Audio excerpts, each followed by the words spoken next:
Halo teman-teman peternak rumahan, mari kita bicara jujur. Berapa banyak dari Anda yang belakangan ini mengelus dada setiap kali keluar dari toko pakan ternak? Harga pakan pabrikan terus merangkak naik, sementara harga telur di pasar lokal fluktuatif bak roller coaster.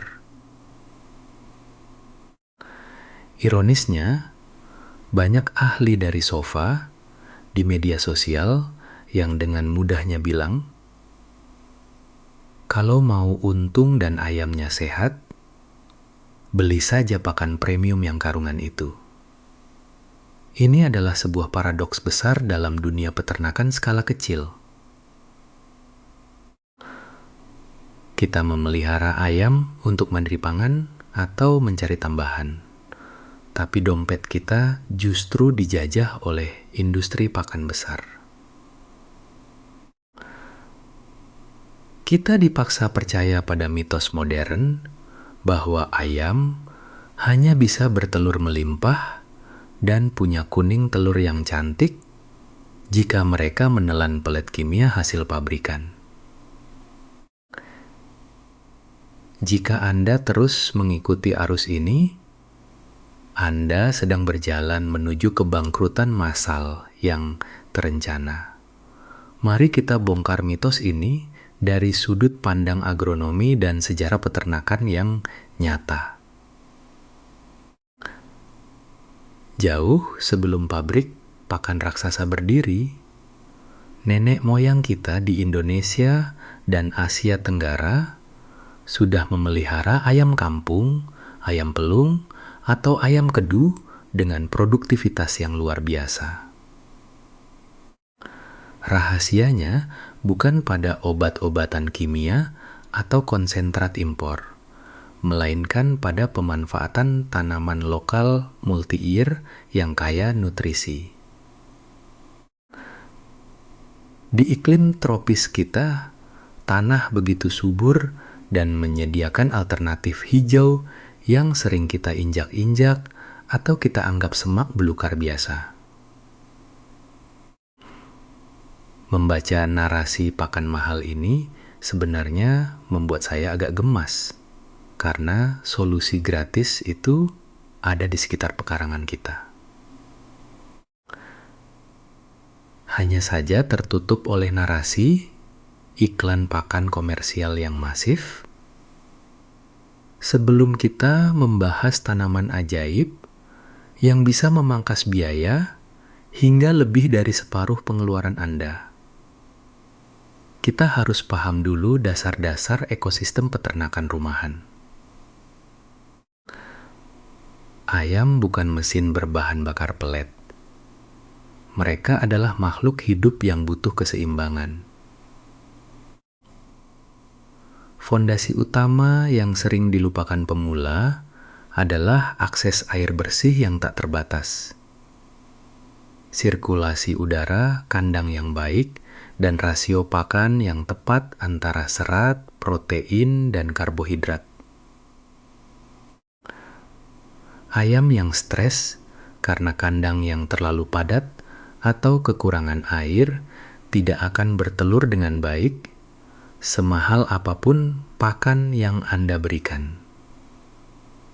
Kesejahteraan hewan adalah kunci utama agronomi peternakan.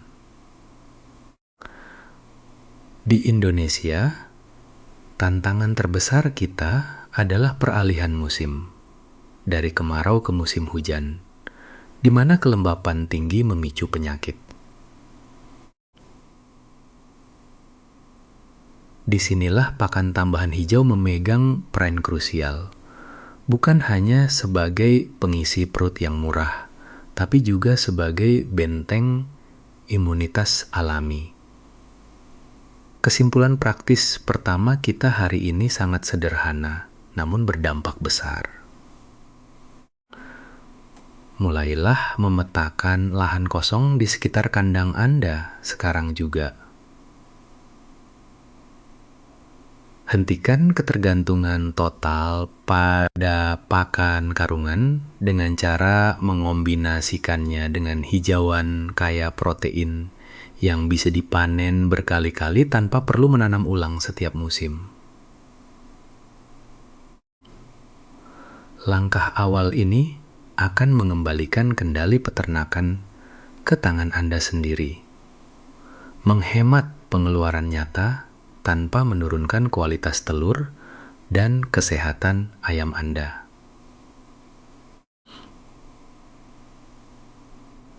Di bagian selanjutnya, saya akan membongkar rahasia satu tanaman spesifik yang siap merevolusi cara Anda memberi makan ternak selamanya. Mari kita telusuri lebih dalam kesalahpahaman konkret yang sering menjebak peternak pemula.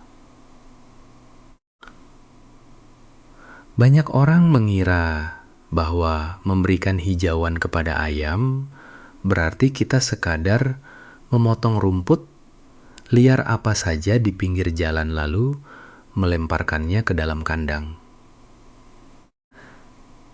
Ini adalah kekeliruan besar yang sering membuat ayam mogok, bertelur, atau bahkan mengalami gangguan pencernaan. Ayam bukan sapi atau kambing yang memiliki sistem pencernaan ruminansia untuk mengolah serat kasar dalam jumlah masif. Ayam membutuhkan hijauan yang tidak hanya tinggi serat, tetapi juga kaya akan protein yang mudah dicerna, serta memiliki profil asam amino yang lengkap. Disinilah kegagalan mendasar para ahli teoretis yang menyamakan semua jenis tanaman hijau sebagai pakan alternatif tanpa melihat kandungan nutrisi spesifiknya. Setiap ras ayam memiliki kebutuhan nutrisi yang berbeda, dan strategi pemanfaatan lahan kita harus menyesuaikan hal tersebut. Ayam petelur ringan atau ayam kampung super yang aktif bergerak membutuhkan asupan kalium, kalsium, dan zat besi yang konstan untuk pembentukan cangkang telur yang kokoh. Jika Anda menanam tanaman multi-ear yang tepat di pekarangan, akar tanaman tersebut akan menembus jauh ke dalam lapisan tanah untuk menyerap mineral-mineral mikro ini dan menyimpannya di dalam daun.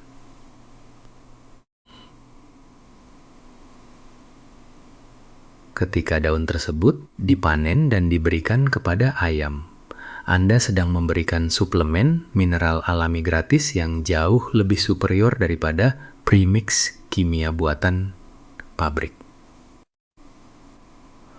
Manajemen pemakaian lahan yang cerdas tidak membutuhkan area berhektar-hektar. Anda hanya perlu memanfaatkan sudut-sudut lahan yang mendapat sinar matahari cukup, namun memiliki drainase yang baik agar perakaran tanaman pangan tambahan ini tidak membusuk saat musim hujan tiba, berbicara tentang musiman. Wilayah tropis, kita memiliki pola tantangan yang unik. Pada musim kemarau, rumput liar mati dan pasokan hijauan segar biasanya merosot tajam, menyebabkan ayam kekurangan vitamin alami yang memicu kanibalisme atau kebiasaan mematuk telur sendiri. Sebaliknya, pada musim penghujan, kelembapan yang terlalu tinggi membuat pakan pabrikan di dalam karung mudah berjamur dan memicu racun mikotoksik yang mematikan bagi hati ayam. Strategi pakan yang wajar dan berorientasi jangka panjang adalah dengan menanam tanaman menahun yang tahan banting di kedua musim tersebut. Tanaman yang ideal harus mampu memproduksi biomasa daun yang melimpah saat musim hujan. Sekaligus memiliki sistem perakaran dalam yang membuatnya tetap hijau, royo-royo dan produktif bahkan di tengah kemarau panjang. Pemanfaatan ruang di sekitar kandang juga harus dipikirkan secara matang agar terjadi siklus ekosistem yang tertutup. Kotoran ayam yang kaya akan nitrogen jangan dibuang percuma, melainkan dijadikan pupuk kompos utama untuk tanaman pakan ini. Tanaman tersebut kemudian menyerap nutrisi dari kotoran ayam tumbuh subur dan menghasilkan daun-daun kaya protein tinggi yang siap dipanen kembali untuk menjadi makanan ayam. Ini adalah praktik peternakan berkelanjutan yang logis dan masuk akal, bukan sekadar angan-angan hijau yang tidak realistis. Dengan mengintegrasikan tanaman multi-year ke dalam strategi pakan harian, kita tidak sedang mengganti pakan utama secara ekstrem, melainkan menyeimbangkan rasio pakan harian secara cerdas. Langkah ini secara alami akan mengurangi porsi pakan karungan yang harus kita beli, tanpa mengorbankan bobot tubuh ayam maupun kualitas telur yang dihasilkan.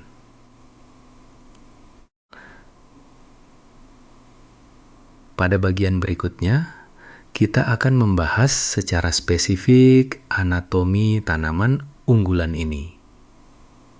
Bagaimana cara menanamnya agar tidak menjadi gulma yang merusak, serta teknik pemrosesan sederhana agar ayam Anda langsung lahap sejak patukan pertama.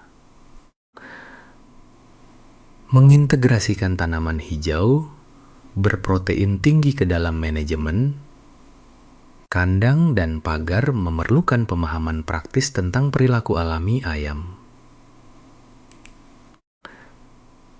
Seringkali peternak pemula terjebak dalam mitos grazing atau pelepasan liar tanpa batas, mengira bahwa membiarkan ayam berkeliaran bebas di lahan tanaman menahun adalah ide yang bagus. Faktanya, jika Anda tidak membatasi akses mereka menggunakan pagar pembatas yang kokoh atau sistem rotasi yang disiplin, ayam-ayam tersebut akan merusak tanaman hingga ke akarnya dalam hitungan hari. Ayam memiliki kebiasaan mengais tanah dan mematuk titik tumbuh tanaman muda yang bisa mematikan produktivitas hijau yang sudah kita bangun susah payah. Sistem rotasi lahan yang sederhana, di mana lahan dibagi menjadi beberapa zona menggunakan pagar ram kawat murah, memungkinkan satu area tanaman beristirahat dan menumbuhkan kembali daun-daun barunya sementara ayam dilepas di zona lainnya. Strategi ini tidak hanya menjaga pasokan pakan tetap kontinu, tetapi juga memutus siklus hidup parasit internal, seperti cacing tanah yang sering bersarang di area tanah yang terlalu sering diinjak ternak. Dari segi pos biaya tipikal dalam peternakan skala kecil, pengeluaran terbesar yang sering tidak disadari justru bukan pada bibit tanaman,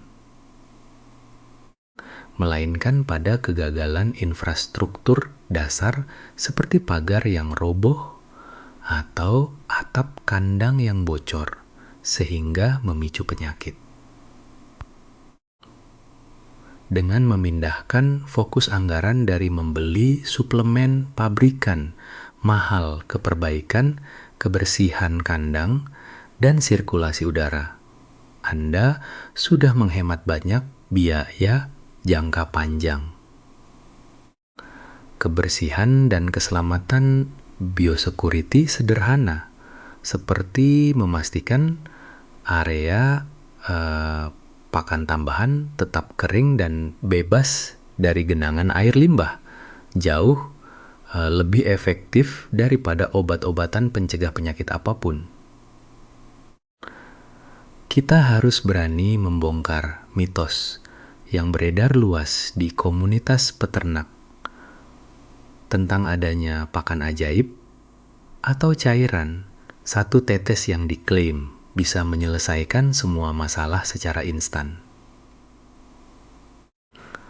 Mulai dari mempercepat pertumbuhan secara tidak wajar, hingga membuat ayam kebal dari segala virus. Di dunia agronomi yang nyata, tidak ada formula tunggal yang bisa menggantikan konsistensi manajemen pakan harian yang seimbang dan sanitasi kandang yang disiplin.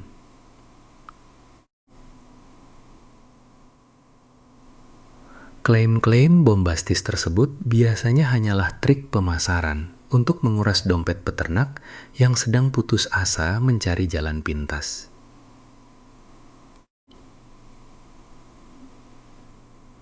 Pakan tambahan hijau seperti comfrey atau tanaman multi-year lainnya bukanlah obat sihir, melainkan komponen pelengkap nutrisi yang bekerja optimal secara perlahan jika dikombinasikan dengan lingkungan kandang yang sehat dan higienis.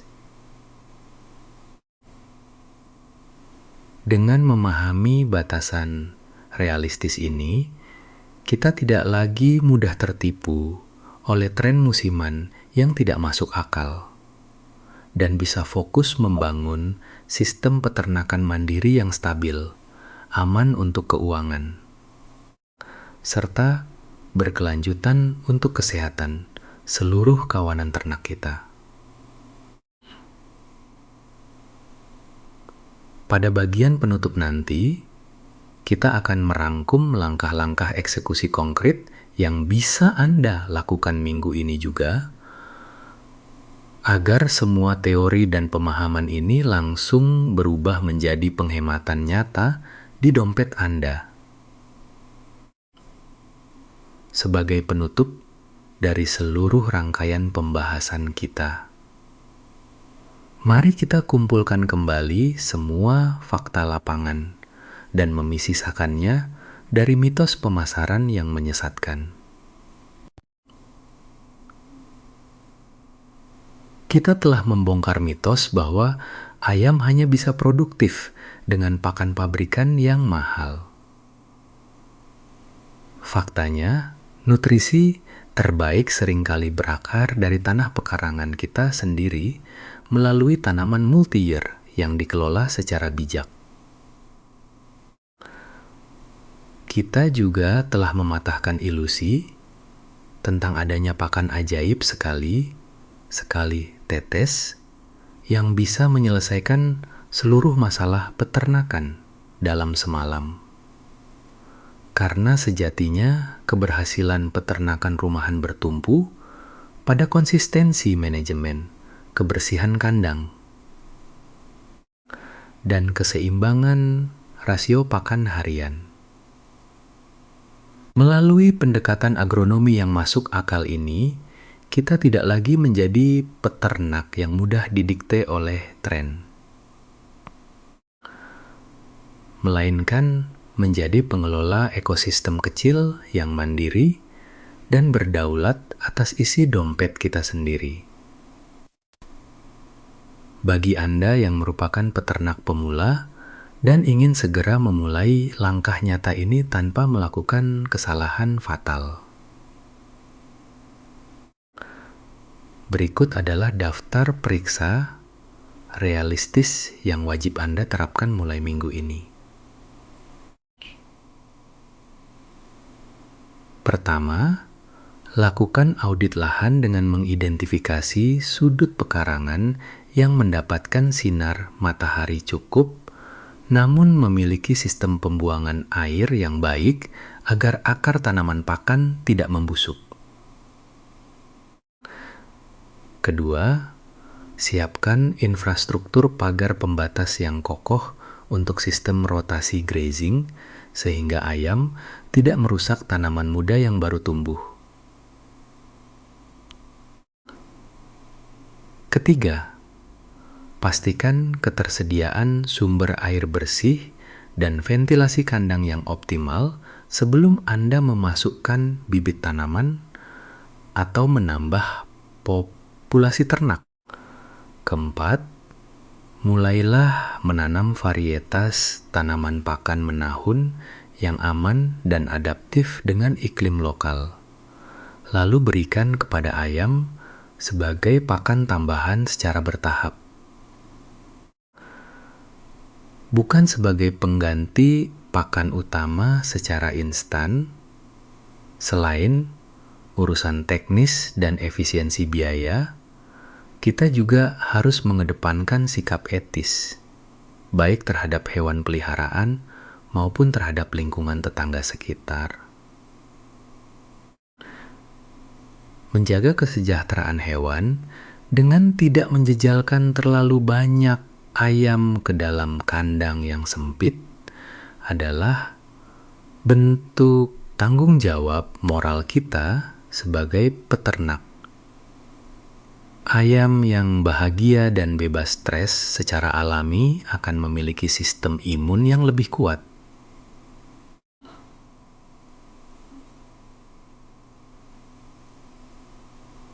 Di sisi lain, kita hidup bermasyarakat, menjaga kebersihan kandang secara ketat agar tidak menimbulkan bau menyengat atau mengundang lalat adalah kewajiban etis kepada tetangga. Dengan memanfaatkan kotoran ayam sebagai pupuk tanaman pakan secara teratur, Anda tidak hanya menghilangkan potensi bau busuk yang mengganggu lingkungan, tetapi juga mengubah limbah menjadi sumber kesuburan tanah yang produktif. Perjalanan menuju kemandirian pangan dan peternakan yang efisien memang membutuhkan proses belajar yang tiada henti. Namun hasilnya sangat sepadan dengan usaha yang kita keluarkan. Jika Anda merasa video ini memberikan sudut pandang baru yang jujur, praktis, dan membebaskan Anda dari ketergantungan pakan mahal, jangan ragu untuk menekan tombol berlangganan sekarang juga. Aktifkan juga lonceng notifikasinya agar Anda tidak melewatkan episode